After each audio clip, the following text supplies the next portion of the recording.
Antes de empezar, voy a poner un segundo este video y después arrancamos. Este video es, pues no sé si llamarlo un video, es un trabajo de Ana María Montenegro que se llama Nunca digas nunca. Me estoy viendo a mí misma caminando, llevando un café. Técnicamente hablando, en realidad estoy viendo una señal de video que me muestra a mí en realidad caminando y llevando un café. Y bueno, si me acerco más y más, en realidad lo que estamos viendo son puntos de luz, de color, organizados uno tras otro, puntos que se mueven. No, un momento.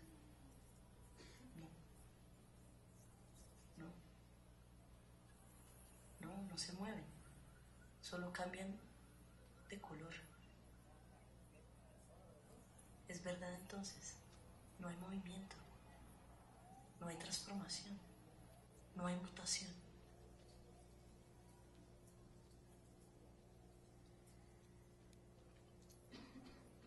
En cada instante somos otra persona y cada cosa que hacemos la hacemos muchas veces, de formas distintas. Y ya ninguna de esas existe. Existimos en cada instante y dejamos de existir en el siguiente, porque lo que está pasando ahora será aniquilado por lo que está pasando ahora. Lo que acabo de decir ya pasó, ya no es. Ahora está solo lo que estoy diciendo ahora. Yo estoy llevando un café, pero ¿cuántas yo he sido? La de cada paso es una. La de cada instante entre el adelante y el atrás de un pie cuenta como una. La de ahora mató a la anterior. Incalculables. Es como si tratáramos de calcular cuántas imágenes de mí llevando el café hemos visto. Muchísimas, claro. Pero en realidad podrían ser infinitas si quisiéramos. Podríamos tener imágenes infinitas de ese momento, de cualquier momento. Pero pongamos como ejemplo justo el momento en el que se riega el café.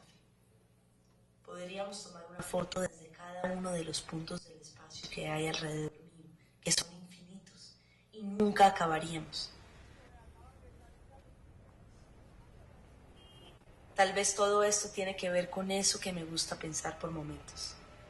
Que yo comencé a existir hoy, y que comencé a existir con esta memoria que me hace creer que existo desde antes, desde hace mucho. Porque no es prueba de nada eso de recordar. ¿O acaso uno recuerda cada uno de los instantes de su vida? Como si se pudiera ver una película de 34 años, 221 días, 34 minutos.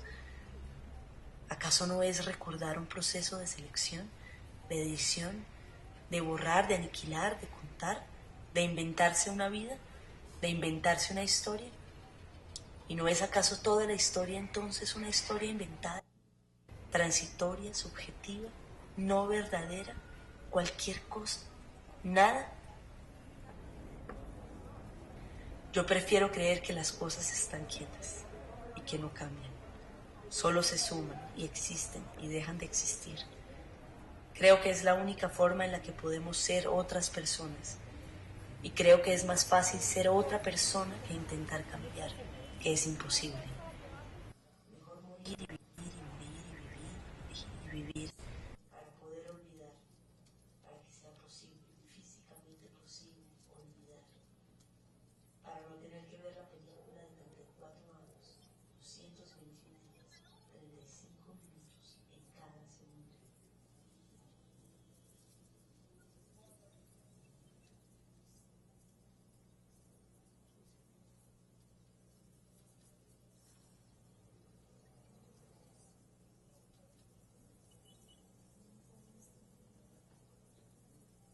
Tal vez cada vez que nos despertamos siendo otra persona, con la memoria de otra persona.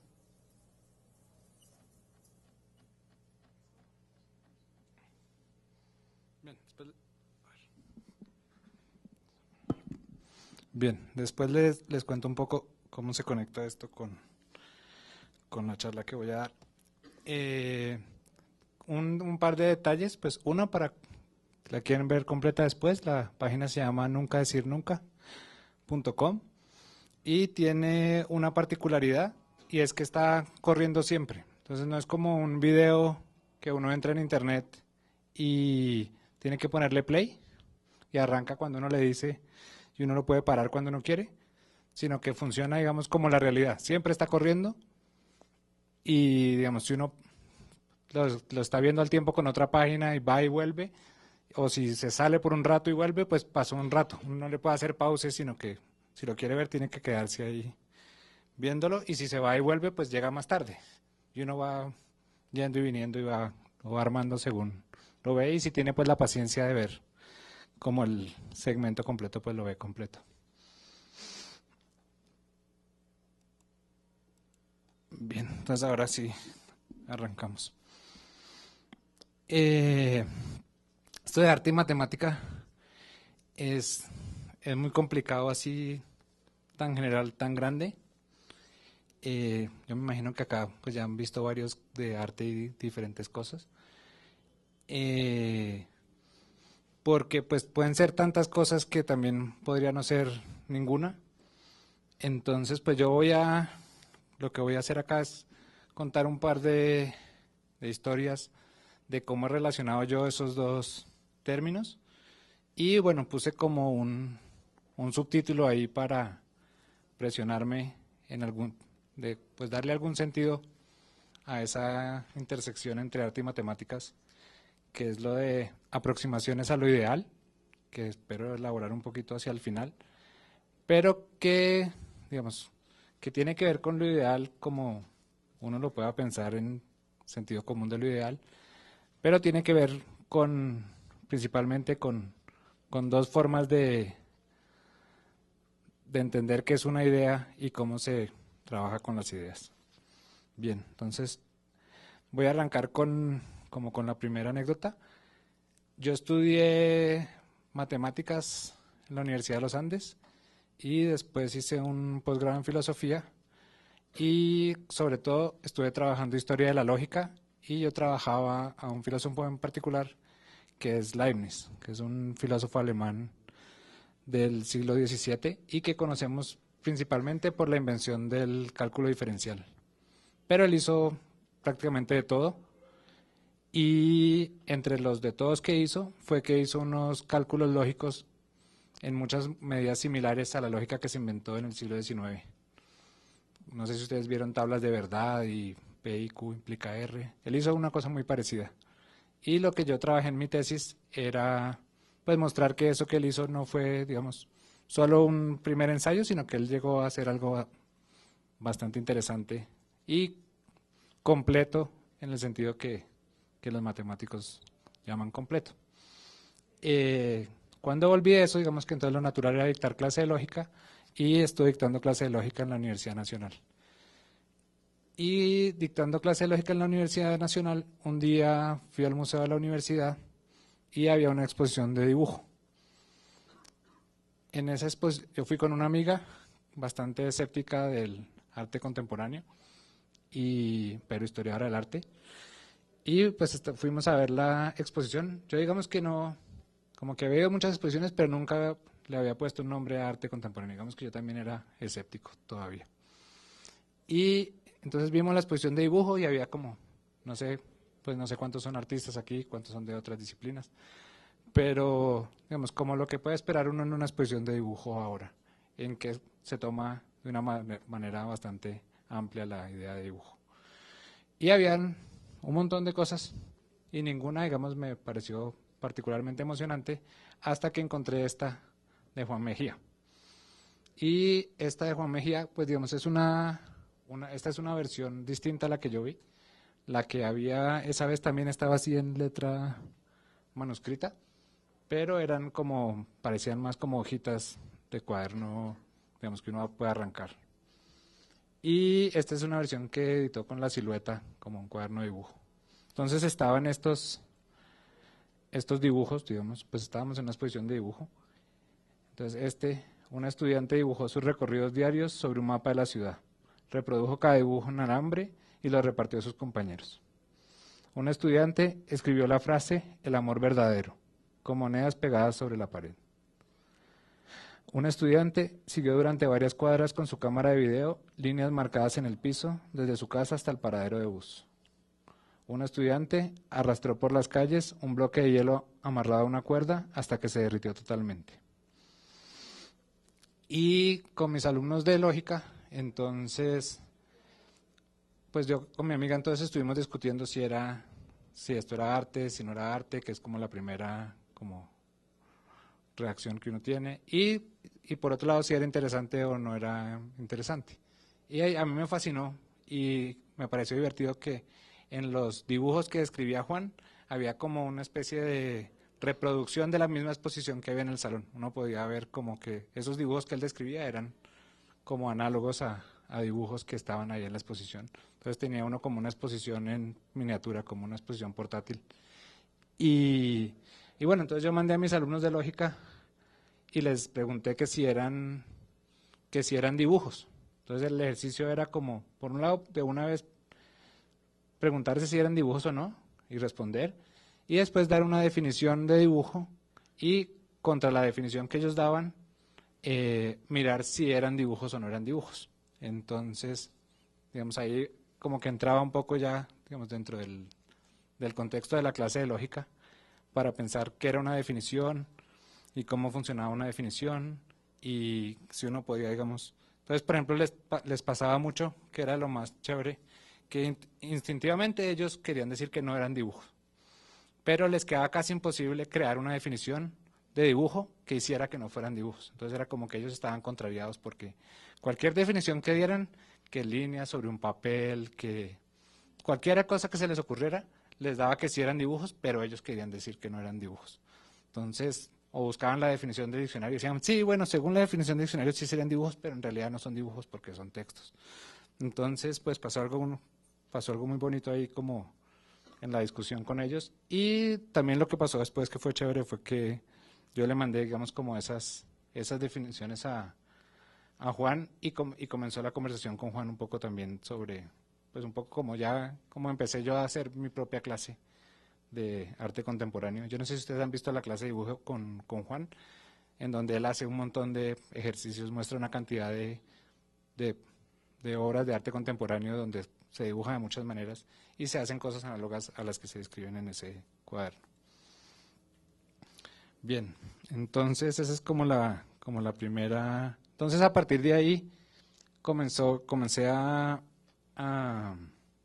pues como a investigar y a relacionar un poco lo que yo hacía en matemáticas con las cosas que me encontraba en las exposiciones de arte, y surgió la iniciativa de dar un curso de arte y matemáticas, y ese curso es el que he venido dictando como durante los últimos 5 años, y ese curso digamos que ha cambiado mucho y ha sido como muy chévere para mí, pero en un principio funcionaba que yo, como trataba distintos temas matemáticos, les explicaba ciertas como anécdotas matemáticas, podríamos decirlo, y a partir de eso ellos hacían trabajos artísticos o traían referencias de obras de arte para, digamos, un poco como para elaborar esas ideas. Entonces, una de como de los temas que trabajamos era justamente de Leibniz. De Leibniz hay un diálogo que se llama el Pasidius Philaleti, que es un diálogo sobre la continuidad, y pues nosotros leíamos todo el diálogo. Un ejercicio muy chévere que hacíamos es hacer el índice, o sea, como la primera tarea que yo les ponía era hacer el índice del diálogo. Entonces tratar de poner en un índice todo lo que pasaba en el diálogo, y es un diálogo muy intrincado, que va, viene, después cada vez vuelve y recoge lo que se ha dicho en el diálogo, entonces hay como pequeños reflejos al interior del diálogo que vuelven y recogen lo que ya había pasado en otro pedazo del diálogo. Y hay un pedazo. Entonces, y el diálogo funciona, es como una mala copia de los diálogos platónicos. Digamos que Leibniz no es tan buen literato como Platón, pero digamos que por lo menos para crear imágenes es relativamente bueno. Y entonces voy a leer como un pedacito que tiene que ver con el video que vimos. Entonces quieren hablar sobre el movimiento y a partir del movimiento pensar la continuidad. Entonces, pues arranquemos desde el principio para que vean como el contexto platónico. Entonces, pasa el que representa a Leibniz, que es como el Sócrates, y Carino es el alumno, como el Menón, digamos en este caso. Haremos lo que podamos, dice Pasidio. No has de hacer más que contestarme si quieres. Y como nos hemos propuesto hablar del movimiento, Carino, dinos qué crees que es el movimiento. ¿Cómo voy a poder decir desde el comienzo lo que pensaba poder decir apenas con mucho trabajo y ya avanzado? ¿No has pensado alguna vez en el movimiento? Es lo mismo que si me preguntaras si he hecho uso de mis sentidos y de la razón. Dinos, pues, ¿qué se te ocurría al pensar en el movimiento? Es difícil, así de pronto, recordarlo y explicarlo de repente. Pero inténtalo. No hay peligro de equivocarse. Digas lo que digas que es el movimiento, lo mismo da. Con tal de que no zurzas en lo que digas, algo que no se contenga con la noción que tomaste. Atender a eso es cosa vuestra. Yo creo que el movimiento es cambiar de lugar. Y digo que el movimiento está en el cuerpo que cambia de lugar. Vaya, Carino, actúas con liberalidad y franqueza, mostrándonos enseguida lo que esperaba arrancar yo con muchas preguntas. Procura ahora que la ganancia sea toda tuya. ¿Crees que hay que añadir algo? No, por cierto, cuando entendamos lo que has dicho. ¿Hay algo más claro que lo que es una mutación, un cuerpo, un lugar, estar en? Perdona mi lentitud, que hace que no entienda ni lo que parece claro a otros. No juguemos, por favor. Carino, te ruego que te convenzas de que no hay cosa más ajena a mi talante y de que la duda que he expresado es sincera. Intentaré explicar mi opinión, si preguntas. Bien, ¿no crees que el estado de mutación es un estado de la cosa? Así lo creo. Un estado diferente al primer estado de la cosa antes de la mutación, cuando todo estaba igual, diferente. Me temo que eso nos mete en dificultades. ¿Cuáles? ¿Me permites que escoja un ejemplo? No hace falta dar permiso. ¿No es una mutación la muerte? Sin duda alguna. Me refiero al mismo acto de morir. Compleja cuestión. ¿Quién muere está muerto? Y esa, digamos, sería como la pregunta que trabajamos. ¿Quién muere está muerto? Veo eso como imposible. Estar muerto significa que la muerte de alguien es cosa pretérita. Si la muerte es algo pretérito para quien ha muerto, será ya cosa futura para el viviente. Igual que quien nace ni ha de nacer ni ha nacido. Así parece. No vive, pues, quien muere, lo acepto. Quien está muriendo, pues, ni ha muerto ni está vivo, concedo. Mas parece que has concedido un absurdo. No veo ningún absurdo. La vida consiste en un cierto estado, sin duda. Ese estado o existe o no existe. No hay tercero. Es en quien no se da ese estado decimos que carece de vida. Sea, en el momento de la muerte, ¿no es aquel en que empieza alguien a carecer de vida? ¿Cómo no? O en el que deja de tener vida. Es lo mismo. Pregunto si en ese momento la vida está ausente o presente. Veo una dificultad y no hay razón para decir una u otra cosa. Luego será preciso no afirmar ninguna de las dos o ambas. Pero tú mismo me cerraste la salida. Pues bien creo que es necesario que un determinado estado se dé o no se dé, que al mismo tiempo no pueda darse y no darse, ni darse ni no darse. Entonces me quedo en duda. ¿Y si lo estoy yo también? ¿Así nos dejas, Pasidio? Bien, entonces si quieren, podemos parar ahí. Entonces, el diálogo es sobre la continuidad, y la continuidad es, digamos, uno de los grandes temas matemáticos, y entonces lo que me interesaba acá es ver un poco como cuál es la estrategia de la clase y ver cómo nos sirve hoy para entender la relación.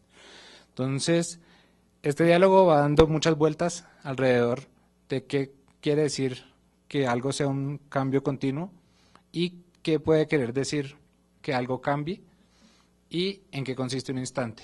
Y para reflexionar sobre el instante se escoge este caso preciso del instante de la muerte. Y ese instante de la muerte nos lleva a hacer una cantidad de preguntas y nos lleva a hacer preguntas de dos tipos. Y es interesante ahí. En este momento que yo estaba leyendo, se hace la pregunta lógica. En el momento de la muerte, ¿está vivo o muerto? Y ahí mismo se lleva como a esa cuestión lógica de que es lo que uno aprende en el colegio, de P o no P. O algo es o no es. Y eso nosotros lo damos por sentado y siempre lo aceptamos y decimos bien. Pero lo que es interesante es que una pregunta casi geométrica o física nos lleva a esta cuestión lógica y nos problematiza esa cosa que tenemos por sentado. porque tanto afirmar que el momento de la muerte está vivo como está, o que está muerto nos lleva a una contradicción. Entonces, pero entonces, ¿cómo pensar ese estado de la muerte? Entonces, en la clase hay muchas cosas que se pueden hacer, y una cosa bien interesante es pensar las distintas representaciones de la muerte en la historia del arte, y pensar cómo en esas representaciones de la muerte, digamos, qué es lo que está allí. Y es muy interesante, por ejemplo, algún alumno trajo como alguna pintura de Frida Kahlo, y cómo para representar la muerte, en la representación de la muerte está toda la vida del personaje. Entonces allá aparece algo muy bonito que aparece cuando uno hace un análisis geométrico de cómo pensar un punto, y cómo para señalar un punto se puede ver ese punto como un límite de todos los puntos que convergen hacia allá. Entonces, digamos, una visión como una solución matemática de que es un punto, que es como el límite de esa cantidad de puntos. Si uno lo mira en el plano artístico, es como, por ejemplo, la muerte solo se puede entender como el límite de la vida, pero que recoge toda la vida en ese momento. Entonces, es interesante ir como, por un lado está la cuestión geométrica, por otro lado está la cuestión lógica, y por otro lado está, digamos, como al ir y venir de pensar, digamos, lo mismo, la muerte en el arte, o la muerte, digamos, simplemente como un ejemplo de una línea y de un punto en una línea, como, digamos, de ir y venir de un lado para otro, digamos, como que se nos ocurren cosas y se nos ocurre como cosas para hacer. Entonces, el ejercicio por lo general que pongo en ese momento es que hagan una transformación. Entonces, como algún proyecto que implique que algo sea una cosa y después sea otra, y estudien el momento de cambio y qué pasa en ese momento de cambio. Entonces, digamos, para mí eso es, digamos, interesante en la medida en que, digamos, me sirve para pensar esa idea general, que es la idea de la continuidad, la idea de la continuidad que se ha trabajado matemáticamente de muchas maneras, pero que a la hora de, digamos, elaborarla para proyectos artísticos da para muchas otras cosas. Un alumno hizo, lástima que no tengo ese video, un video muy chévere que cogió unos borradores y hizo como un video como en stop motion de como una carrera de borradores, y cómo iba haciendo como toda la carrera de los borradores hasta que al final quedaba solo viruta. Entonces al principio tenía como el borrador, después tenía toda la carrera de borradores y al final quedaba solo viruta. Y entonces uno pues podía mirar cómo se daba esa transformación y quedaba pues como la huella del borrador como en la pista que se inventó. Y pues seguro a ustedes que conocen un montón de distintas obras pensarán cómo eso funciona. Entonces, digamos que eso también cómo funcionaba como una vía de escape, porque una de las dificultades de la clase era que cuando los alumnos entraban todos pensaban que la clase se trataba como de Escher, de geometría del Renacimiento. Entonces esa es como una de las dificultades, como si uno solo pone arte y matemáticas es absolutamente vago, pero ya existe sí, hay algo que la gente se imagina que eso es. Y justamente yo no quería que mi clase se tratara de eso. Entonces como que arrancaba por este diálogo y arrancaba como por una discusión mucho más conceptual para tratar de como de liberarme un poco de esa carga y de llevarnos para otro lugar.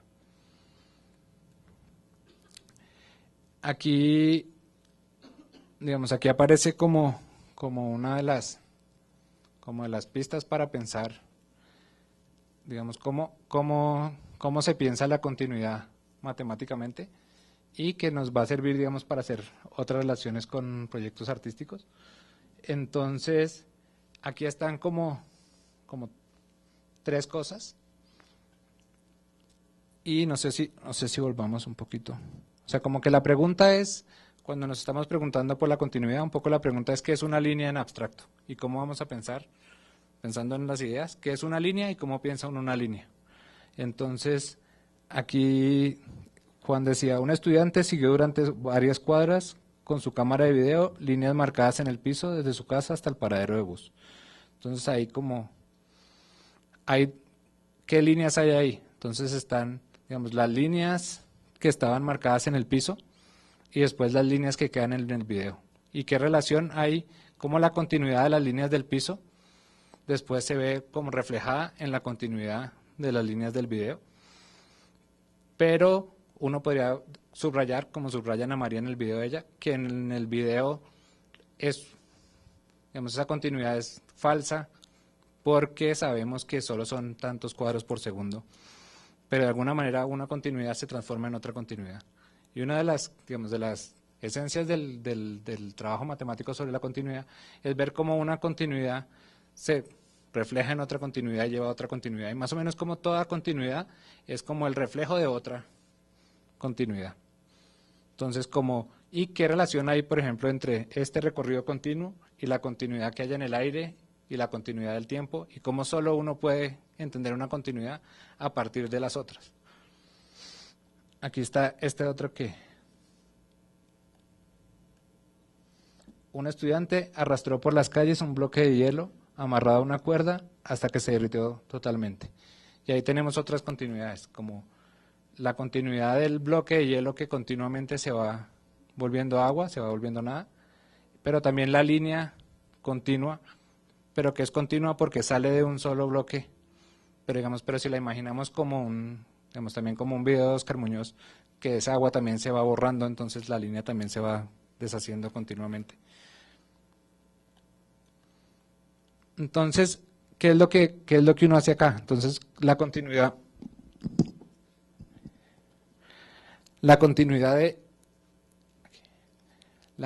de esta línea finalmente es heredada de la continuidad de esta línea. Y uno se pregunta mucho, digamos, ¿cómo hace para saber si una función? Entonces, ¿qué tenemos acá? ¿Qué es una línea? Entonces, una línea se ve por un lado acá. Entonces, esta función, que es y igual a fx cuadrado, es una representación de una línea. Y aquí tenemos otra representación, que es, digamos, este dibujo, que está dado porque, digamos, cada x, 1 va a 1, 2 va a 4, y cada punto va a su cuadrado, y la continuidad acá se refleja, se transporta en la continuidad de esta línea. Entonces, y aquí tenemos como este paso intermedio, que es como lo que nos permite saber unos pocos puntos y a partir de esos puntos, digamos, trazar esto que es como el bosquejo de la parábola. Y digamos, la pregunta que uno se hace cuando está trabajando matemáticamente es, ¿qué es la parábola? Que tiene que ver como con lo mismo de Juan, como ¿cuál es el dibujo? Digamos, ¿de qué estamos hablando?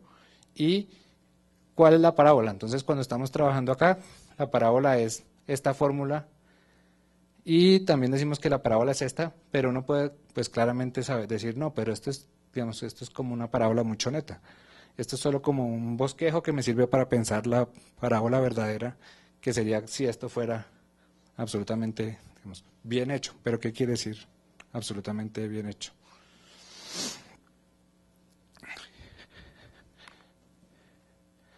Entonces, aquí hay una historia bonita, que es un poco como qué pasó, de dónde salió todo esto. Entonces eso es como otra historia, que es cuando nosotros estudiamos matemáticas damos por sentado esto. Nosotros damos sentado que una parábola es y igual a x cuadrado y que más o menos siempre lo fue. Entonces es bonito estudiar justamente que fue en la época de Leibniz que empezó a escribirse una parábola así y que se pensó este eje coordenado, que es el que da, digamos, el que posibilita que esto se escriba como y igual a x al cuadrado. Entonces el eje coordenado surge con Descartes, y antes de Descartes, entonces, pues hay un montón de curvas que se sabe trabajar con ellas, pero no existe esa correlación que nosotros damos por sentada, que una curva le corresponde una fórmula. Estaban las curvas y distintas formas de trabajar con las curvas, pero no existía esto. Y esto que, digamos, que para nosotros ya casi que cuando pensamos en parábola pensamos más en esto que en la curva misma. Entonces después empieza a surgir como el problema contrario. Antes de Descartes las curvas eran las curvas que había alguna manera de describir. Entonces todas las curvas eran, por decirlo así, como naturales. Entonces como rectas, espirales. Eso era una curva. Una curva era la que veía como una manera mecánica de escribir que uno entendía como curva. A partir de Descartes, como esta anomalía, que es, a partir de las curvas se crea una forma de describirlas, pero entonces aparecen un poco todo lo que ese lenguaje nos permite decir. Entonces, así como decimos x al cuadrado, pues ya podemos decir x al cubo, x a la 4, hacer todas las sumas y multiplicaciones. Entonces, a partir de ahí aparecen un poco todas las curvas que surgen de la combinatoria del lenguaje. ¿Sí? Una vez aparece este lenguaje algebraico para describir las curvas, nos empezamos a inventar un montón de curvas porque tenemos este lenguaje para describirlo. Y después, entonces cada vez como que se van surgiendo preguntas nuevas. Estas, digamos, serían como curvas que eran absolutamente naturales antes de Descartes, pero que uno, por ejemplo, en el colegio, muchas veces se brinca. ¿Y por qué se brinca estas curvas? Porque estas son muy difíciles de describir como y igual a x cuadrado, como algo de x, porque estas no son funciones de x. A cada x, por ejemplo acá, le corresponden dos y. Entonces, estas como y como f de x no se puede. Pero si lo hacemos como función del ángulo, pues es muy fácil. Entonces pasa algo curioso que es, como estas curvas que eran las más naturales antes de Descartes, se vuelven unas curvas raras después de Descartes, porque no hay una manera fácil de escribirlas. Y después aparece esta otra pregunta, ¿qué es esto? Entonces, si yo puedo inventarme cualquier curva, ¿será que a esa curva le corresponde una función? ¿Cómo la trato? ¿Cómo me devuelvo para el otro lado? Y empiezan a inventarse todo tipo de curvas más y más extrañas, y eso los pone a preguntarse, bueno, si yo quiero describir curvas, tengo que entender muy bien cómo es esto. Entonces esto que yo hago acá es, ¿qué tan complejo puede ser esto? O sea, si yo hago un zoom acá, ¿será que puedo meter todas las montañitas que yo quiera? ¿Y qué tipo de funciones me puedo inventar para entender esto que pasa yo acá? Entonces, lo que empieza a pasar es que esto de acá, que uno da por sentado, cada vez como que se requiere una manera más técnica de describirlo. Y en el siglo XIX se formaliza y se hace, digamos, como todas unas discusiones, como que se sofistica esa misma discusión que yo les había, pues un poco lo que les leí, de cómo entender esa estructura de lo que pasa allá adentro.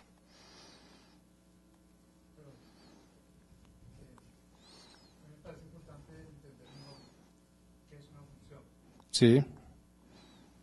Entonces volvamos acá. Entonces, ¿qué es una función? Entonces, una función matemáticamente es una asignación que, digamos, tenemos siempre tres cosas. Un dominio, que es de donde escogemos, donde arrancamos, y un rango a donde podemos llegar, y la función dice quién me manda a dónde. Entonces, lo importante es que la función siempre sepa qué hacer con el elemento del dominio. Una función podría ser, siempre y cuando la instrucción sepa qué hacer con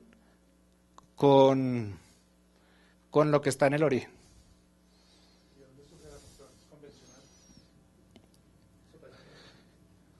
A ver, ¿cómo hacemos para...?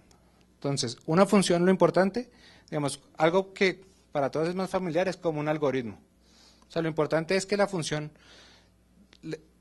reciba algo y sepa qué hacer con ese algo.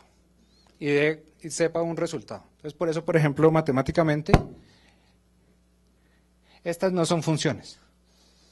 Si pensamos que las funciones van de x en y, estas dos, el círculo y la espiral, no son funciones. Porque dada esta x de acá, no sabe si la manda para arriba o la manda para abajo. Sí, o sea, una función tiene que saber. Entonces, por eso para describir estas curvas, para que sí sean función, lo hacemos en función del ángulo. Porque dependiendo de cada ángulo, a cada ángulo sí le corresponde un único punto. Entonces, en este caso, por ejemplo, a este ángulo le corresponde este punto de acá. A este ángulo le corresponde este punto de acá. A este le corresponde este punto de acá. Entonces, Sí. Si pensáramos que la función sí es una instrucción, entonces en este caso cada instrucción tiene que tener una única respuesta. Es que el problema con las instrucciones es, sí, como que, demos un ejemplo de instrucción para no, como que instrucción. Porque el problema es cuando la instrucción es una sola y no tiene distintas entradas. Si quieren vamos a este, qué bueno que tenía esta acá, por ejemplo este, que era justo el caso que yo traía.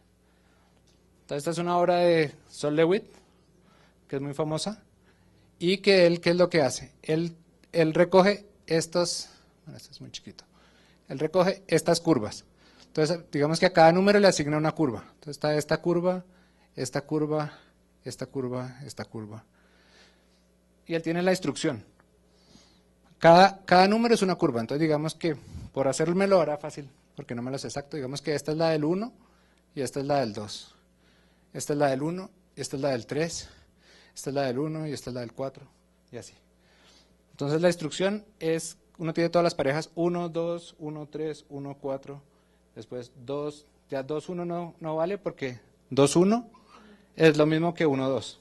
¿Sí ven? Porque en el dibujo, poner, como son dos líneas, está lo mismo 1, 2 que 2, 1. Entonces, la instrucción es esto. Es hacer todas las parejas y llenar con todas las parejas la pared. Entonces, en este caso tenemos esa regla y siempre se puede hacer, es lo importante. Entonces, lo importante es que está la regla y en este caso el resultado es como ustedes lo hagan, cada uno donde lo hagan. Y en cada caso va a dar un resultado distinto. Entonces, en este caso, digamos que sí funciona como una función, pero la cosa es cuál sería el x acá.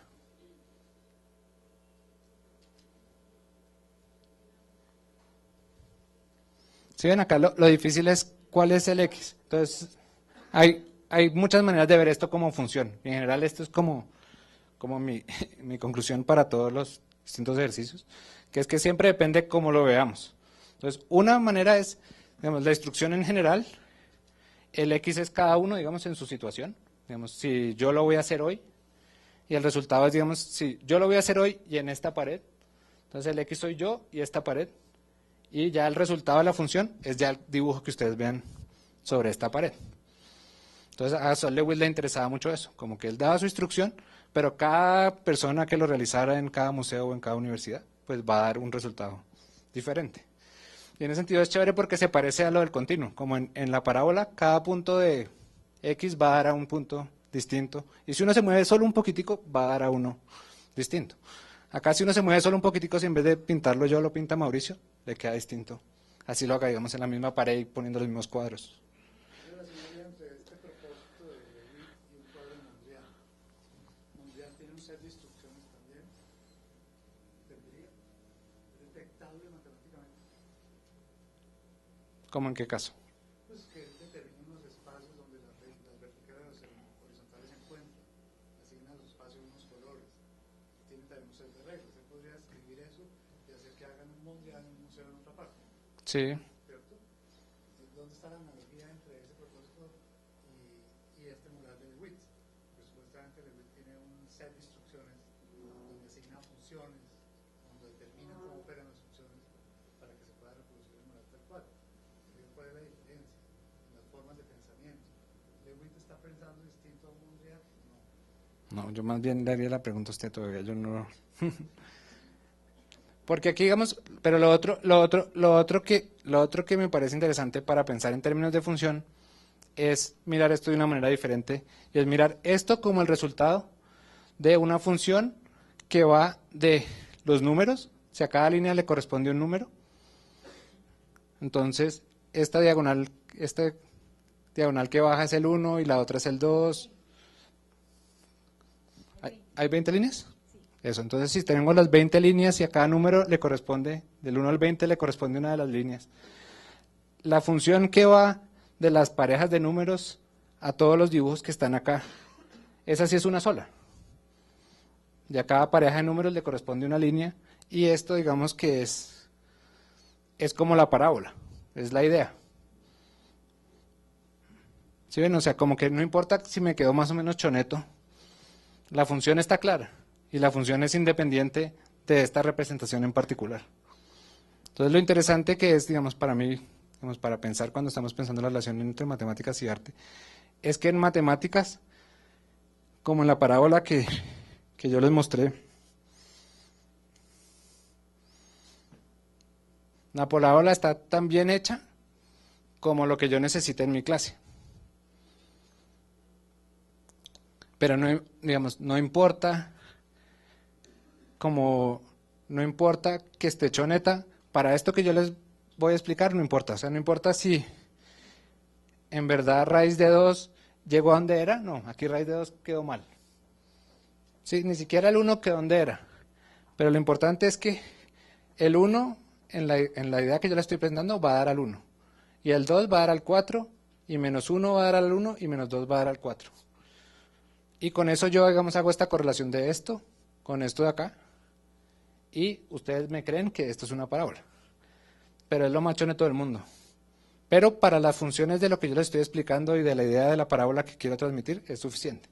De pronto para buscar una pendiente, pues es mala. Porque digamos, si yo hago la pendiente aquí en este punto de acá, pues se me sale, atraviesa, no es pendiente. No hay manera de hacer una pendiente que no atraviese. Y en la parábola sabemos que todas las tangentes pasan por fuera. En cambio, yo acá si voy a hacer la tangente en este punto, se me viene para adentro. Entonces, en verdad, digamos que si fuera para la clase de tangentes, este dibujo está malo. Pero para la clase que yo estoy dando ahorita, que es simplemente mostrar que esto sí corresponde con esto y corresponde con esto, funciona. Entonces, un poco como que tan bien esté hecho el dibujo, no importa en la medida en que sirva para transmitir la idea que yo quiero transmitir. Pero siempre tengo claro que la parábola verdadera no es esta. Este es solo como un mecanismo para yo hablarles de la parábola.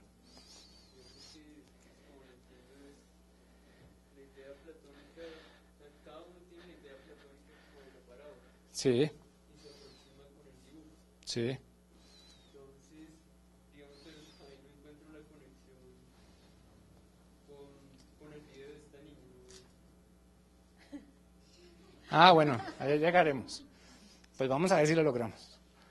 Pero digamos, con el video de esta niña, o sea, el video de esta niña, digamos, para hacer algo por ahora, tiene que ver con pensar esto, ¿no? O sea, con la pregunta de cómo es la continuidad, que digamos acá todo se ve que es igualito, entonces no tiene problema. Pero cuando yo veo que esto tiene todas estas posibles complejidades, porque digamos, todas estas montañitas en verdad podrían estar acá escondidas. Entonces, como que el misterio de la continuidad es que cualquier pedazo, por chiquitico que sea, si yo le hago un zoom, en verdad que esto parece una línea, pero en verdad es así de enredado o más. Entonces, el video de esta niña tiene que ver con eso, con preguntarse en un movimiento cotidiano, y si vamos a analizar simplemente, digamos, esta cosa tonta que es una señora que va y compra un café, pero cada vez que sale se le cae el café y vuelve. Pero ese ir y volver uno ya no sabe si es que en verdad está volviendo o que, digamos, la que está mirando, la cosa está mirando y remirando ese momento para mirar los detallitos que uno podría pensar despreciables. Por ejemplo, si pensamos que cada momento de la vida es una función de su momento. Entonces, como que en mi minuto, digamos, hoy a las 6:13 y tantos segundos pronuncié tal letra. Pero entonces, eso no lo entiendo. Entonces, más bien yo tengo que decir, de las 5 a las 6 de una charla, eso sí es algo comprensible. Pero si yo lo analizo y cuento cada cosa instante por instante, pues no tiene ningún sentido. Por ejemplo, eso es otro. O sea, Eso, entonces la relación, un electrocardiograma es como una función que va del estado del corazón al movimiento. ¿Estas líneas son impermeables al flujo estético? Entonces, esa es la pregunta. O sea, la pregunta es justamente qué papel cumplen los signos y cómo pensamos los signos y cómo vamos y venimos de la manera matemática de pensarlos a cómo los piensan en arte. Entonces, pensando estética, por ahora, digamos, no vamos a hablar de lo bonito y lo feo. Por ahora vamos a hablar de cómo se percibe y de cómo se relaciona lo que se percibe con las maneras como se representa lo que se percibe y cómo se describe lo que se percibe y cómo se piensa a partir de las representaciones de lo que se percibe. Entonces, por ejemplo acá, volvemos acá. Entonces acá tenemos 3 representaciones. Tenemos la fórmula de la parábola, digamos, dibujo choneto de la parábola y la tabla para eventos de la parábola. Entonces es interesante que, digamos, si uno lo piensa en los cuadros, si ven acá lo importante para mí, lo que yo decía, este dibujo me sirve en la medida que ustedes entiendan lo que yo les quiero decir. Pero yo siempre estoy pensando en la parábola que usted la llamó platónica, que ahí nos meten como en un montón de discusiones si es platónica o no, porque muchas veces platónico lo vuelve como inalcanzable. Lo interesante es que acá algo alcanzamos, y es que todos estamos de acuerdo que, pues que esto vale, y esto vale en la medida que me permite como acercarme. Entonces por eso también, por eso fue que yo usé en el título aproximaciones a lo ideal, ¿no? Porque todas son como maneras de aproximarme a lo ideal que sería, digamos, esa parábola platónica. Pero hay 3 formas, esta y esta. Y esta yo como que siempre recalco la idea de eso de que es choneta, porque esta de alguna manera es perfecta, y esta también. Pero digamos, esta es incompleta, y esta solo la entiendo en la manera que yo conozca todo esto. Esta sin entender que hay un plano cartesiano y un mecanismo de volver curvas, estas cosas, esto es lo más raro, no tiene nada que ver con una parábola. Okay, entonces si quieren lleguemos a un ejemplo que tengo al final.